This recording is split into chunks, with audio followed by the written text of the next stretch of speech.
daawadayaal kusoo dhawaada calansida media fadlan haddii anugu cusubtaa subscribe saar kumbeelka farooda wararkii ugu dambeeyay subax wanaagsan siyaasi caana isla markaasina safiir soo ah ayaa loo adeegsaday in lacag xooggan la siiyay isla markaasina loo adeegsaday cid kasta oo kasoo horjeeda dowladda federaalk Soomaaliya inuu aflagaaday isla markaasina wariyaal badan lacag siiyo si halkaasi loogu bombooniyo ninkan oo kasoo jeedo gobolka Gedo ayaa iminka waxa uu sameeyay Jubbaland oo caado ka dhigtay isla markaasina degan hotel kugu qaalisan magaalada Nairobi isla markaasina 60,000 oo dollarka Mareykanka lagu siiyay inuu halkaasi dacayada ka soo fidiyo si kastaba haatee ninkan ayaa lagu magacaabaa safiirkii hore ee Soomaaliya ee dalka Senegal ninka lagu magacaabo kasoo jeedo beesha dir reer faqi Maxamed reer Abikar ayaa lagu warbixinta lagu qoray lagu magacaabo Maxamed Xuseen Owliyo ambassador Owliyo caana ku noqday aflagaadada baraha bulshada oo u mariyay jiray dowladii hore ee madaxweyne Xasan Sheekh Maxamuud iyo Sheekh Shariif ayaa noqday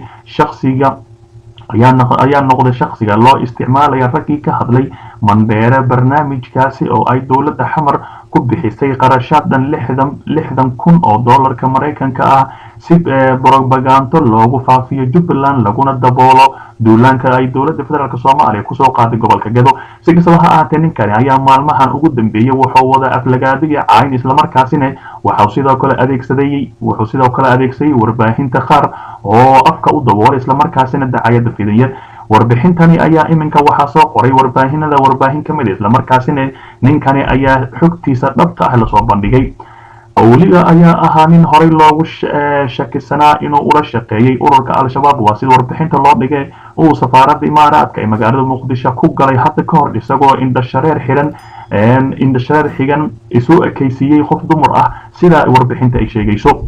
Owliyo inta badan u dhaxeeya Muqdisho iyo Nairobi ayaa waxa lacag u qaybiyay wariyaal ku sugan magaalada Nairobi iyo rag sheegtay inay Mandheera ka soo jeedaan sidaasina oo ku suura galiyay inay baraha bulshada ay kaga soo muuqdaan taasi oo ay markii dambe raali gelin ka bixiyeen sida mas'uuliyiinta Jubbaland ee balad xaawo ku sugan cafiska dalbadeen sida warbixinta lagu sheegay Mr. Owliyo Ambassador Owliyo wuxuu abuuray WhatsApp group ah oo ku faafiyo propagandada Jubbaland isagoo si qabiil iyo xamaasad beenaad uu la jilo dowladda xamar uga faa'iideysanayo danihiisa gaarka ayaa warbixinta lagu yiri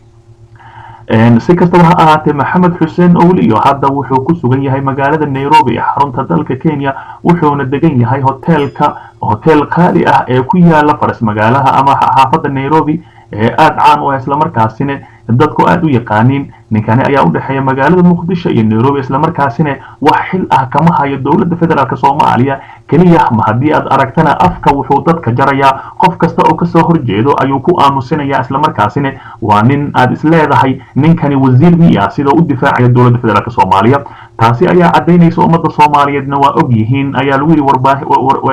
warbixinta isla markaasina Mr. Owliyo inuu lacag qarashaad xooggan ay siiso dowladda federaalk Soomaaliya isla markaasina uu yahay nin afkumaal ah si kastaba ha ahaatee warbixintani la soo qoray calansida u gooni ma ahan wixii faahfaahin ee arintaasi ka soo baxana dib ayaan ka soo daabici doonaa maadaama aad arkaysaan baraha bulshada isla markaasina la wada Owliyo oo garbaashaya reer Jubbaland isla markaasina daboolaya duulaankii cadda ee dowladda federaalk Soomaaliya ciidanka u geysay gobolka Gedo taasi oo saqiir ilaa kabiirba ay wada ogtahay dhinaca kale abaabul kulan albaabada u xiran oo looga hadlay amniga oo ka dhacay degmada Maxaas ee gobolka Hiiraan degmada Maxaas ee gobolka Hiiraan waxaa kulan ku yeeshay saraakiisha ka tirsan ciidamada AMISOM ee ku sugan degmadaasi iyo mas'uuliyiinta maamulkaasi degmada waxaana halkaasi gudoomiye ka ah gudoomiye degmeed ee Soomaaliya kan ugu da'da yaraa waa wiil aad u dhalinyaro ah kulanka ayaa waxaa looga hadlayay adkeynta ammaanka guud sidii ay wada jir ah uga wada qayb qaadan lahaayeen ciidamada AMISOM iyo kuwa Hirshabeelle sida uu sheegay gudoomiyaha degmada Maxaas Cabdi Muumin Cilmi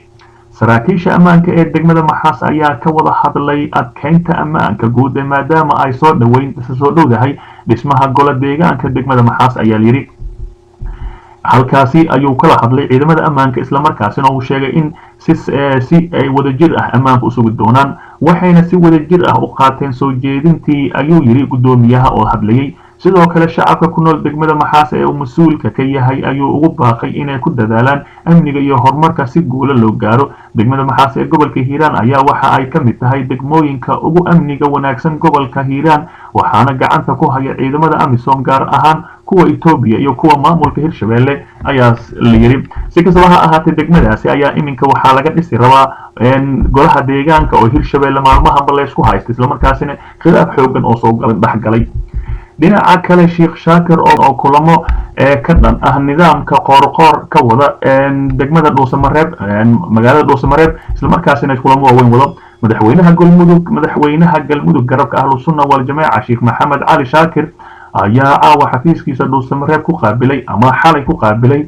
qaybaha kala duwan ee dhalinyarada degmada Gurceel isugu jira bahda dhalinyarada iyo bahda ciyaaraha waxaa sidoo kale kulanka ka qayb galay ganacsato iyo abwaano war laga soo saaray xafiiska Sheikh Shaakir ayaa kulanka lagu sheegay